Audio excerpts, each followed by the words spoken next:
18ª Jornadas Académicas y 7º Congreso Colombiano de Contratación Pública.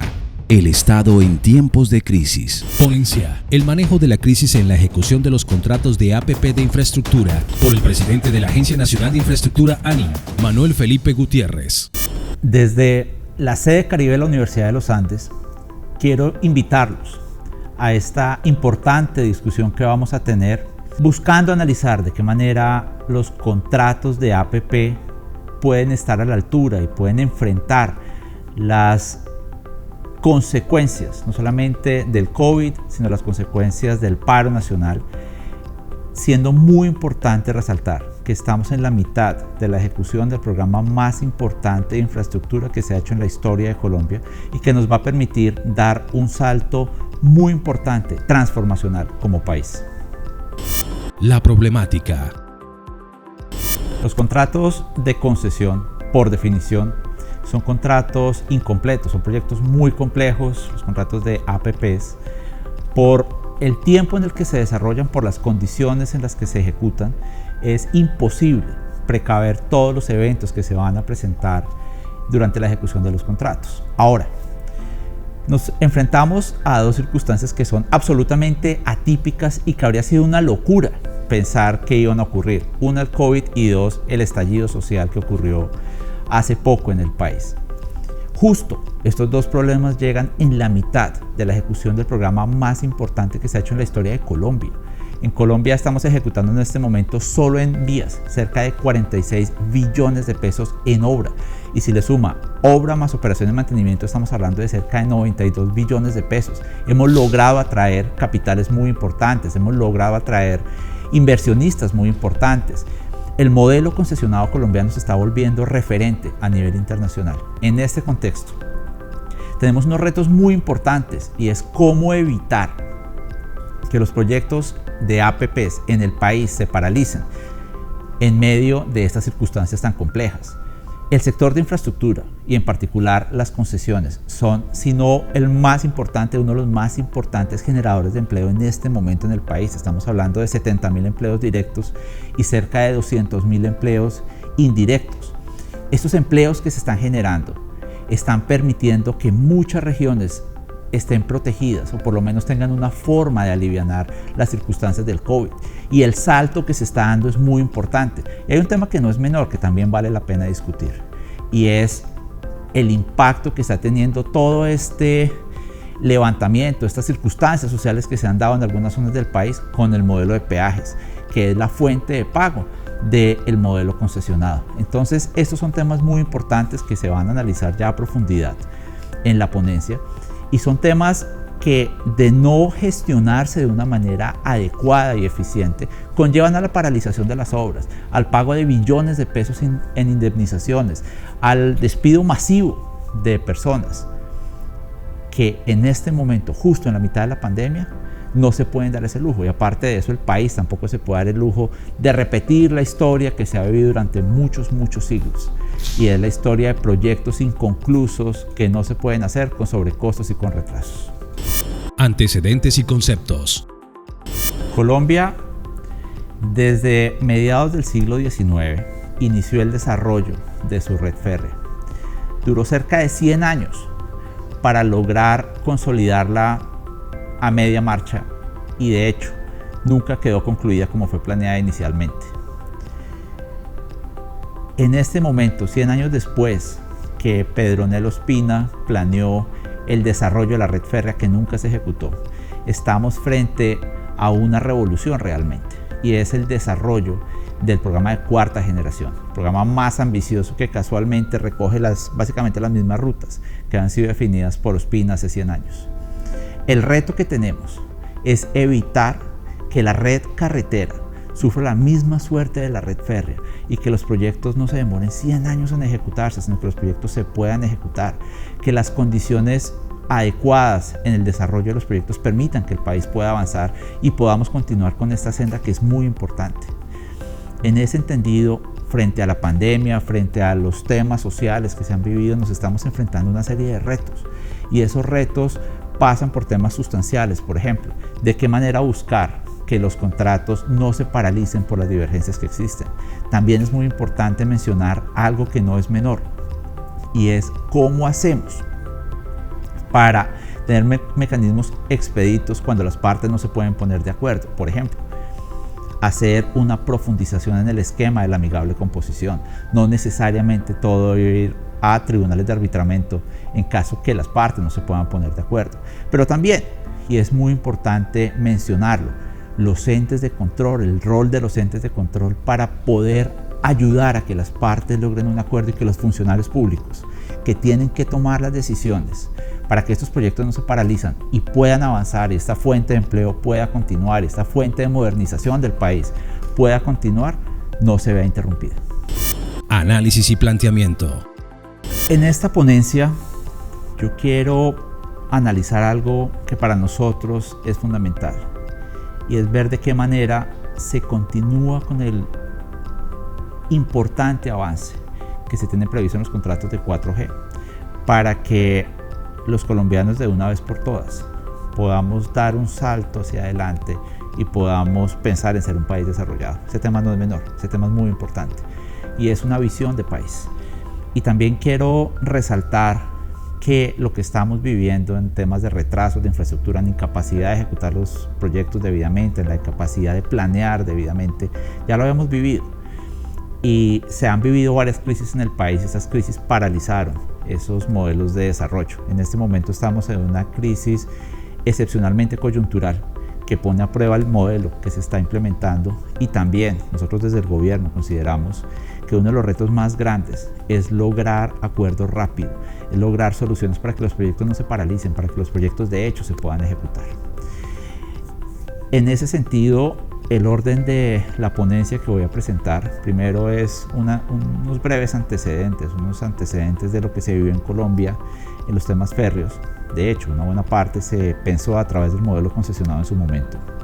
Ya después, las consecuencias de eso, los aprendizajes que nos deben quedar del fracaso férreo, que fue una apuesta casi que de la mitad de nuestra historia republicana, para poder coger las experiencias y tomarlo en el segundo gran intento por modernización de la infraestructura que tenemos en el país, por lo menos de manera organizada y de manera secuencial, sistémica, que es el programa de cuarta generación, ahora el programa de quinta generación. Realmente es un programa concesionado que se adelanta desde la Agencia Nacional de Infraestructura, siendo la agencia realmente el dinamizador de ese cambio revolucionario que se está viviendo en infraestructura.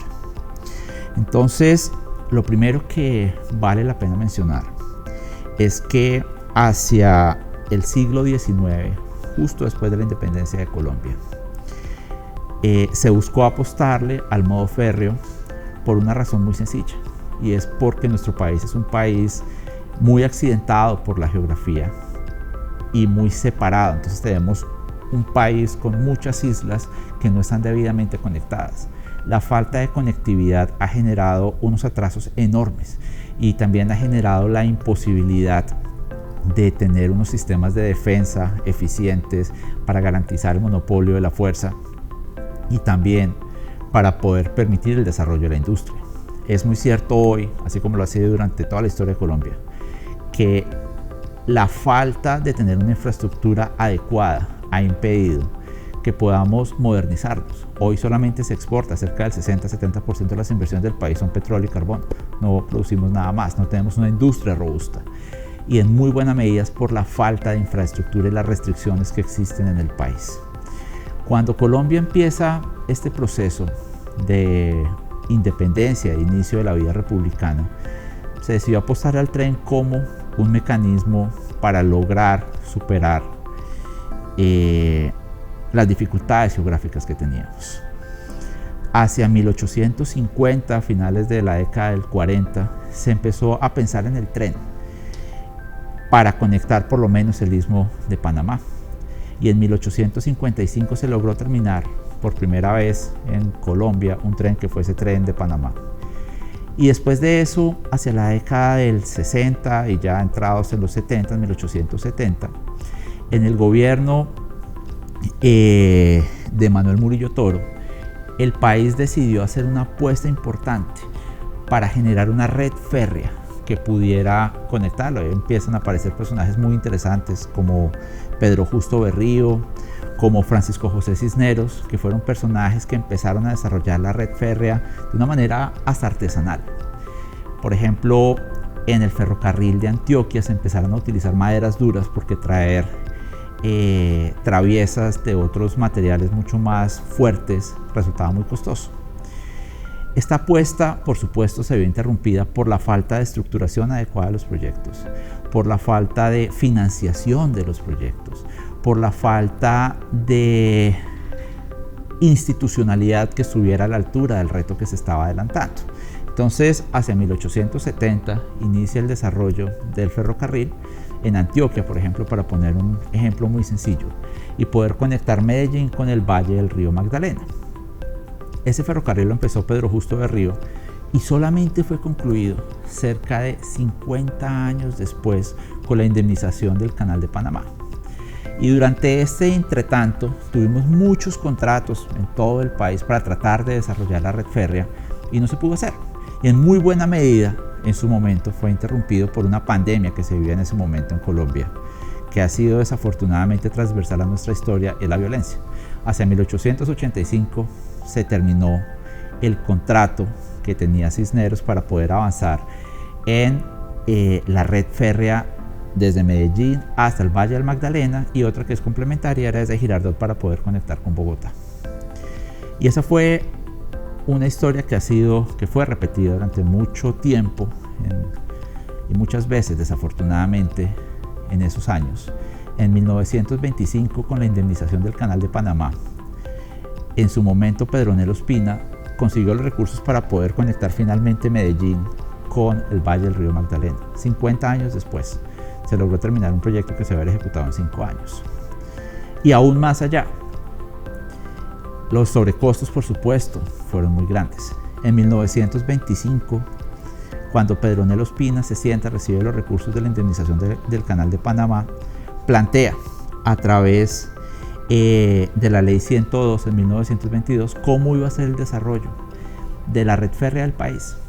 Y resulta muy interesante cuando uno ve el mapa de la red férrea que se iba a ejecutar, que es la misma red carretera que después se ha buscado desarrollar en el país. Esa red férrea pensada hace 100 años nunca se ejecutó. Para su ejecución se necesitaban $100 millones.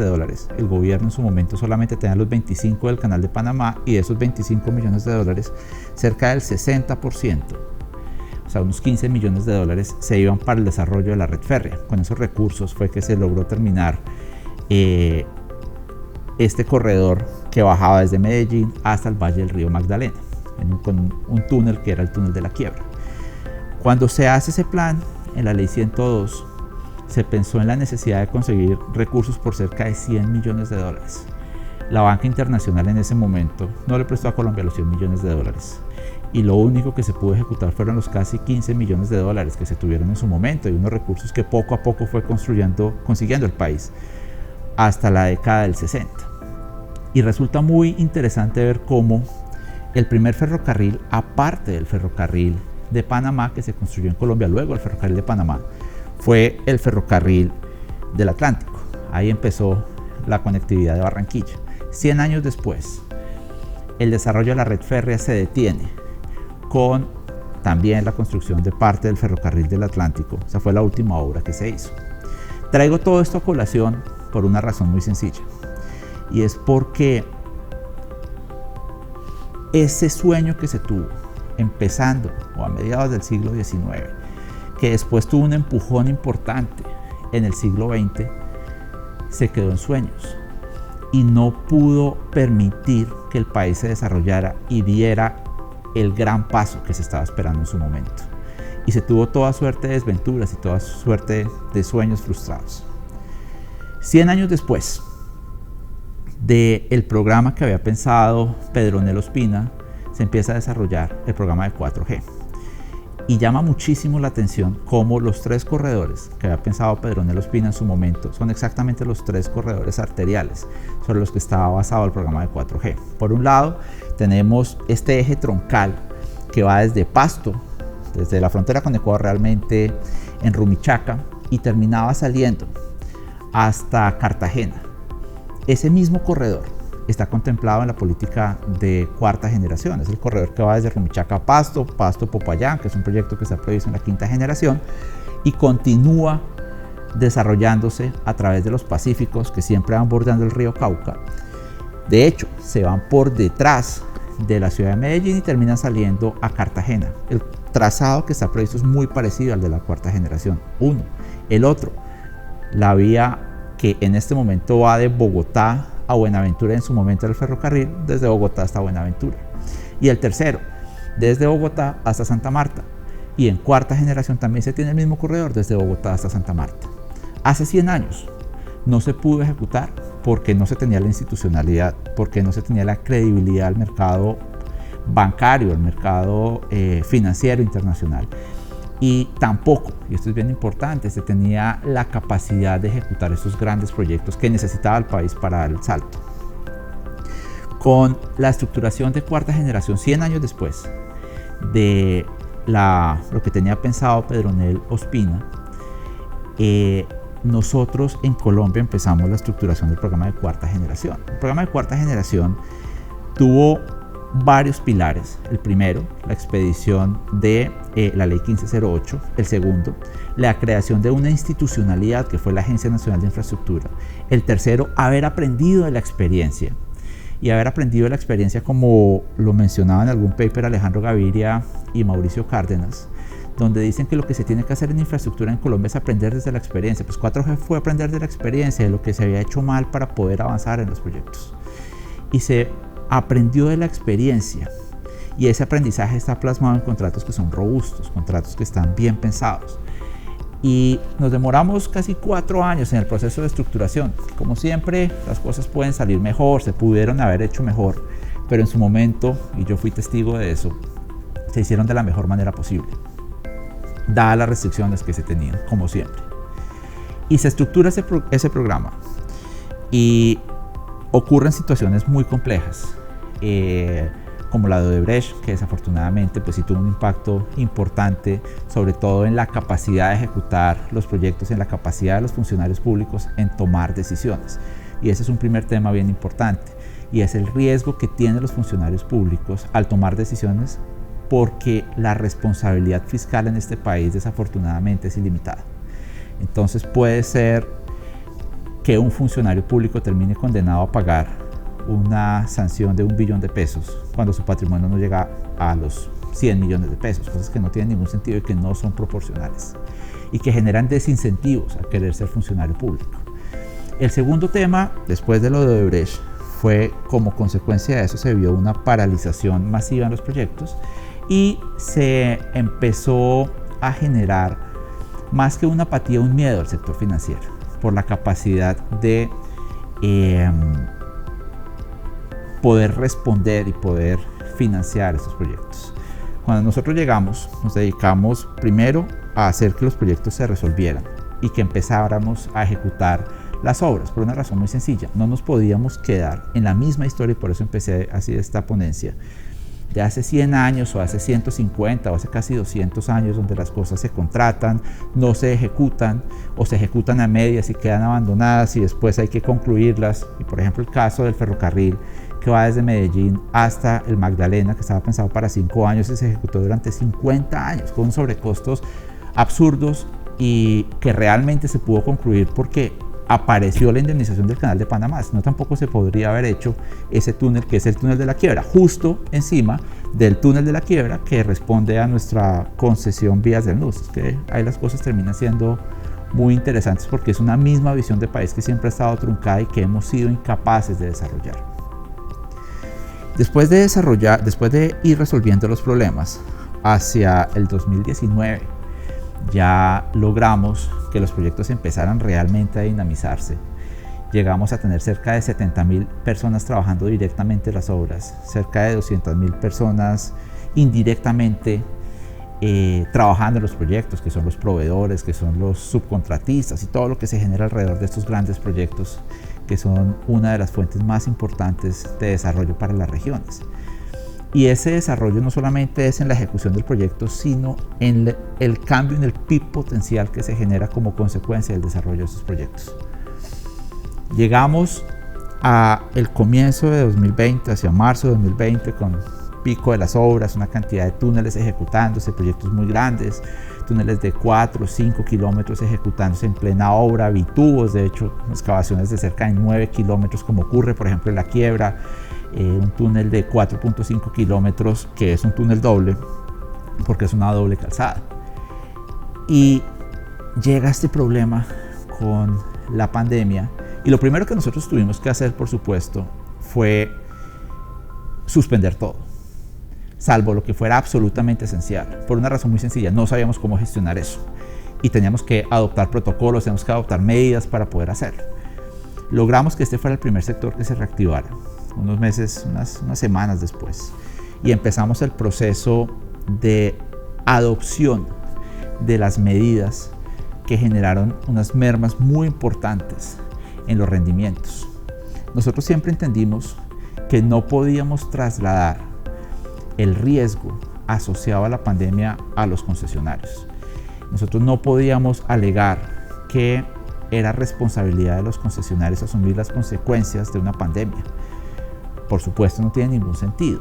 Eso no fue previsto en los contratos de concesión. Nunca a nadie se le ocurrió que pudiera llegar una cosa de este estilo y paralizar las obras y generar retrasos, pero los concesionarios sí tenían que asumir las consecuencias de la paralización de las obras, los sobrecostos relacionados con esto y las pérdidas de eficiencia. Entonces, lo que nosotros hicimos en su momento fue sentarnos en un espacio que consideramos importante y por el que estamos muy agradecidos. Nos sentamos con la Cámara Colombiana de Infraestructura, con los entes de control, con los concesionarios, y buscamos entrar a resolver los temas gruesos.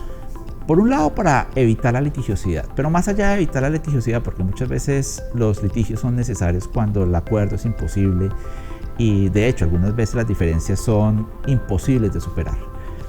Pero estos eran temas en los que estábamos de acuerdo, que no eran responsabilidad de los concesionarios, que era un hecho absolutamente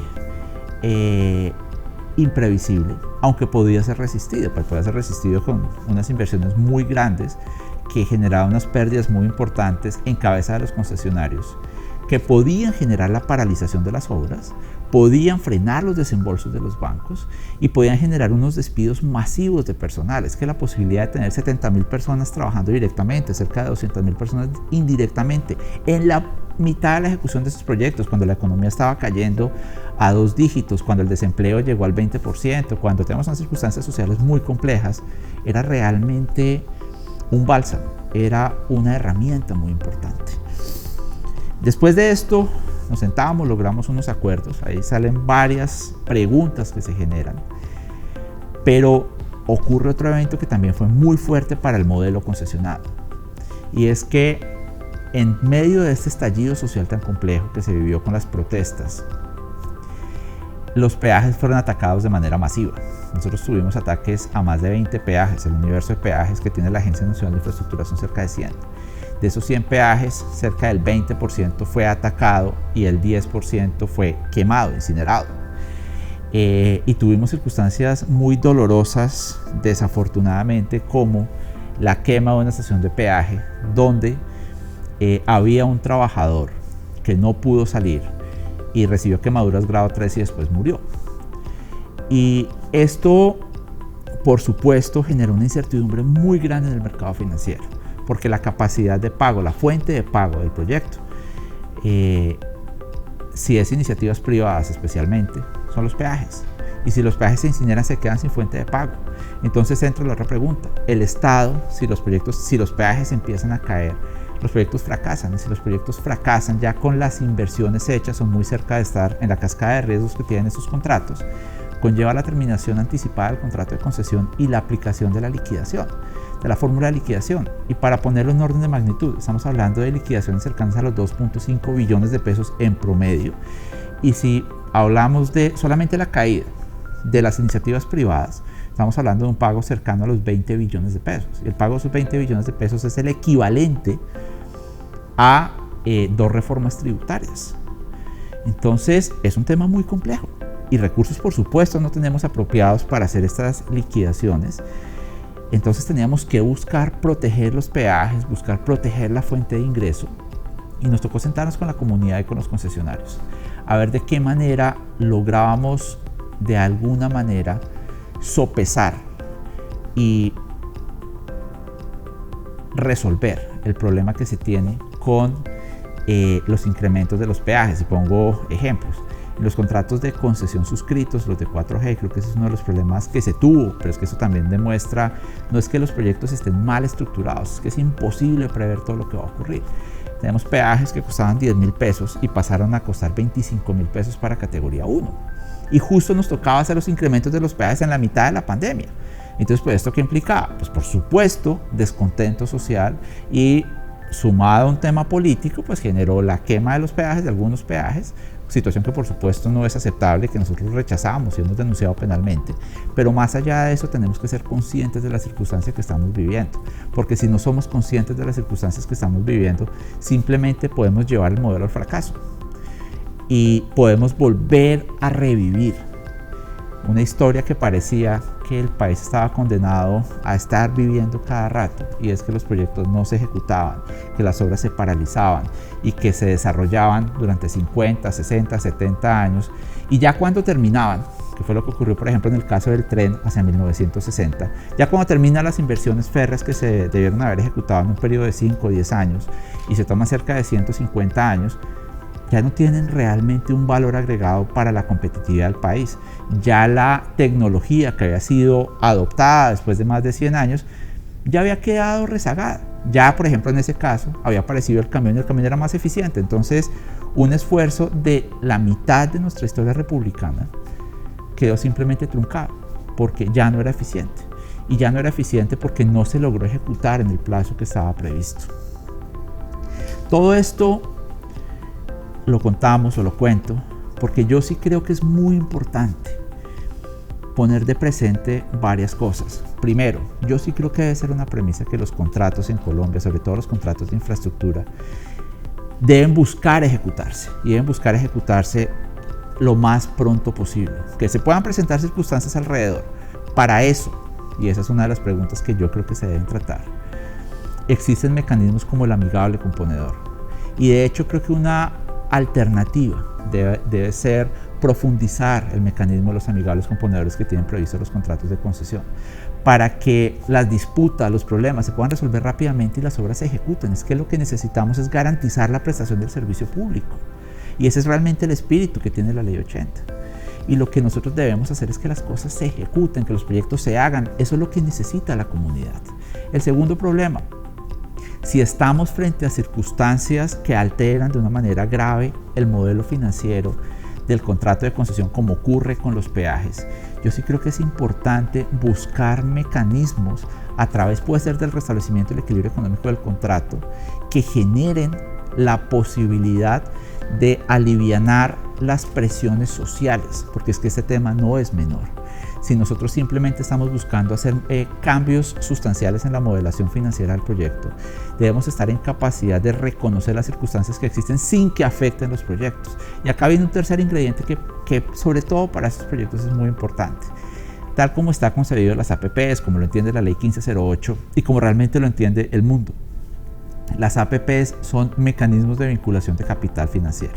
Son proyectos donde se ejecutan y se requiere el apoyo del sector financiero de manera muy importante. Así como hacia 1922, cuando Pedronel Ospina pensó el desarrollo de la red férrea del país y pensó estos grandes corredores, y no fue capaz de obtener los cierres financieros y solamente pudo conseguir el equivalente a lo que acá sería el equity, y nos faltaron cerca de 85 millones de dólares, que sería la deuda. Y como consecuencia de eso, el plan férreo en Colombia no se desarrolló, o no se desarrolló en los tiempos que se necesitaba. Ya cuando se desarrolló habíamos llegado muy tarde y el país se quedó rezagado, con lo que implicó en desarrollo económico, en desarrollo social, las afectaciones a la productividad de no tener el tren. Ahorita estamos frente a un riesgo igual, y es si nosotros no somos capaces de resolver los problemas que se tienen en este momento asociados al descontento social, que es real, si no somos capaces de inventarnos algunos mecanismos para suavizar, por ejemplo, los incrementos de los peajes, es muy probable que se empiecen a afectar de manera masiva, como de hecho ya ha ocurrido, las fuentes de pago, consecuencia de ello, los financiadores detienen los desembolsos y los proyectos se detienen, y aparte de eso, si ya las obras se han ejecutado en su totalidad, el Estado estará condenado a pagar indemnizaciones pues para las que simplemente no está preparado. Nosotros no tenemos 20 billones de pesos disponibles para pagar como indemnizaciones. Entonces yo creo que este es un tema bien importante, más que para este o para el siguiente gobierno. Creo que es un tema que debemos pensar cómo resolver para que los proyectos se puedan ejecutar. Por supuesto, existe también una responsabilidad de los concesionarios y del Estado, una corresponsabilidad por hacer que la gente quiera los proyectos, que los proyectos sean sostenibles socialmente. Pero ya tenemos una cantidad muy importante de proyectos de cuarta generación que tienen como fundamento, y esto es bien importante mencionarlo, el pago de peajes, el incremento sustancial de peajes y la instalación de una cantidad muy importante de casetas de peajes. Y las consecuencias están ahí y el descontento existe. De hecho, hay una gran cantidad de congresistas que irresponsablemente están simplemente pidiendo acabar las concesiones, acabar el modelo concesionado. Y la consecuencia de eso no la ven. Y es que queda truncado un mecanismo que está funcionando y que yo creo que se debe proteger y debemos buscar proteger. Otro tema que a mí también me gusta mucho de esto, y es de golpe un llamado para que pensemos cómo estructurar de mejor manera los contratos de concesión. Tenemos una experiencia importante en los últimos 30 años con la creación de la ANI, y la experiencia de los últimos 10 años también es importante. Y lo que hemos aprendido no es menor. Pero yo creo que algo muy claro es que los proyectos se tienen que estructurar en el territorio, entendiendo las necesidades de la región. Y no simplemente se debe pensar en que los proyectos se pueden continuar estructurando desde un escritorio en Bogotá, viendo números y viendo fuentes de ingreso y viendo fuentes de pago de posibles inversiones. Se necesita tener un contacto mucho más cercano con la comunidad, porque si no se hace así, simplemente nos enfrentamos a realidades. Y acá pongo un ejemplo. En alguna concesión se necesitaba hacer un movimiento de un peaje de un sitio a otro para aumentar el recaudo, sin tener presente que ese movimiento iba a tomar el recaudo de municipios de categoría 5 y 6, zonas muy pobres. Y la capacidad de pago de la gente de la zona no era acorde con los nuevos precios de peajes que se estaban imponiendo. Yo creo que el tema de manejo social sí es hondo. Y yo acá llamo la atención, y creo que debe ser un tema que se debe pensar nuevamente, lo resalto, es la posibilidad de pensar en encontrar mecanismos alternativos que sean legales. Hoy el 20%, la restricción que tenemos del 20% no nos permitiría en plazo recoger los efectos, pero sí deberíamos buscar mecanismos que sean creativos, alternativos, para evitar que los proyectos se paralicen, y la otra, para permitir que los contratos se desarrollen. Y acá voy al punto directo de lo que estoy pensando. Sí se debería permitir que en las iniciativas privadas, cuando se presenten este tipo de estallidos y ya la cascada esté agotada porque las obras están terminadas, la cascada de riesgos esté agotada, sí valdría la pena permitir que el Estado haga aportes para recoger y mitigar el efecto en el contrato, en el modelo financiero, sin que por ello el proyecto se deba terminar, porque en las iniciativas privadas, por supuesto, los aportes públicos están restringidos, están prohibidos, y como consecuencia de ello, si ya se ha agotado la cascada, sí o sí se tiene que terminar el contrato de concesión. Eso no tiene sentido, no tiene sentido. Si el Estado tiene que aportar 100.000 millones de pesos para recoger el efecto financiero de un menor incremento de peajes como consecuencia del descontento de la comunidad o por la activación de otro tipo de riesgos, ante la imposibilidad de hacer esos aportes, el proyecto se debe terminar. Entonces no se debe pagar 100.000, sino se debe pagar 2, 3 billones de pesos. Eso no tiene sentido. De golpe es un vacío que existe en la ley 1508, pero yo creo que más que un vacío en la ley 1508, en el decreto 1082, es un tema interpretativo que vale la pena también discutir. Que inicie el debate. Se debe profundizar en mecanismos alternos de solución rápida de conflictos, como la amigable composición, y de alguna manera generar menos incentivos para que los tribunales de arbitramiento se desarrollen. Los tribunales de arbitramiento tardan un tiempo que puede ser bastante largo, y muchas veces los problemas deben ser resueltos rápidamente. Y el segundo interrogante: ¿se puede entender y es conveniente también jurídicamente que en las iniciativas privadas específicamente se hagan aportes del Estado ante la activación de un riesgo y la imposibilidad de continuar con la ejecución de la cascada de riesgos, o necesariamente debemos ir a la terminación de los contratos de concesión. Muchas gracias, los dejo con el debate. A continuación, se abre la discusión dándole la bienvenida a nuestros destacados panelistas y a todos los participantes que nos acompañan en la sede Caribe de Cartagena. También a quienes se conectan con nosotros virtualmente desde distintos lugares del país y el mundo. Muchas gracias y que inicie el debate.